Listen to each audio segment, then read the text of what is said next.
Slay the Princess has one very simple goal: slay the princess. So I did the complete opposite, rejected the task and turned back. What I didn't realize is that this one decision would change my entire playthrough, throwing me into an unspeakable amalgamation of cosmic horrors, as it forced me to enter the abode where the princess lies, against my will. Hi, my name is August, and this was only one of my various playthroughs of Slay the Princess. And as you will find out very quickly, there's plenty of more insane situations. From running from an ethereal nightmare, to hunting down a human turned bloodthirsty Oni beast, to facing down a female Titan god. I quite enjoyed my playthrough of the Razor, but I wasn't quite expecting the horrors from the Wraith. Now, Slay the Princess is a visual novel, but it acts more like a choose-your-own-adventure game. The more choices you pick, the more complex the game gets. It's a branching narrative with an abundance of dialogue options and physical actions, where even the slightest choice can lead to a drastic change. You could choose to sit down and talk things out with the princess before making a decision. Or you could be like Markiplier, follow orders and speedrun the game. Or you could be like me and refuse the call to action simply because I wanted to spite the suave talking voice in my head. Don't be mistaken though, while I technically completed the game in about 4 hours, I would highly encourage you to go through the game multiple times to see the different variations and perspectives that Slay the Princess has to offer. Besides, if you're a visual novel fan, you and I both know the game ain't finished until we've seen all that we want to see, and everything that we want to hear. That is,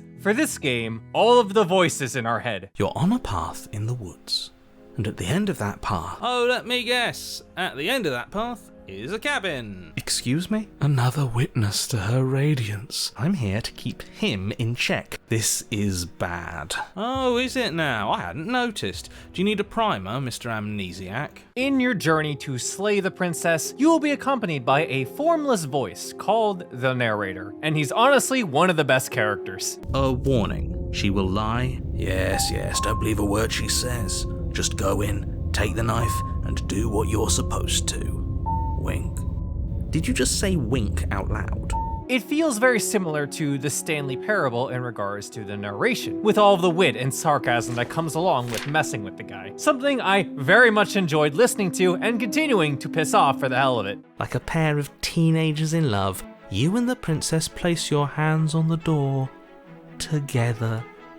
Blech. However, it's not just a one-man band, as there are a multitude of different personalities that offer their own unique perspectives and fun banter. The voice of the hero acts as our common sense, and then there's whatever emotion-given voice that decides to accompany us too, all chosen based on your actions. On one playthrough, you'll be accompanied by the Stubborn, who's really intent on putting up the good fight, but in another, you'll be accompanied by the voice of the Smitten, and all of his blissful remarks of a fairy tale like love. My personal favorite was the Contrarian, who did not disappoint. He might have walled off everything but the path to the cabin, but I'm sure there's plenty of other ways we can ruin his day. It's a really solid performance from Jonathan Sims, no matter what schizophrenic voice you hear, each voice befitting their attitude. Of course, he isn't the only one with varying dynamic voices, as the Princess too, voiced by Nicole Goodnight, can invoke some wild personalities.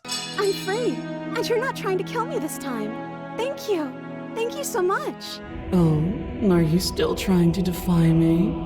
I said kneel. Pair all the voice performances with its very solid English script, and you sure as hell can feel all that weight in the words, especially in its horror moments too. It has all the right to. I mean, just look at the artwork. The pencil drawing horror art style makes this game stand out a lot, ever shifting too with the different paths you take and princesses you meet. A lot of them pop right out of you, coming right up close and personal, perhaps a bit too close at times. While Slay the Princess is a horror game, it's not overly unsettling, nor is it a jump scare heavy game. There are some disturbing sequences, but nothing goes super over the top, opting for a more ominous, mysterious, and haunting feel with excellent accompanying music. You'll feel a strange urge to chant bodily functions like your life depends on it, but that's about it. Of course, there is always the option of talking this out with her, and the game gives you plenty of information to explore. You'll end up missing out on a lot if you simply choose to direct action. As much as this game is seeing what the story has to offer, your relationship with the princess changes bit by bit with every playthrough. Do I hate her because she betrayed our trust and stabbed us to death? Or do we actually feel a sense of pity towards her circumstances? I for sure can tell you that no matter how I I died, and how many times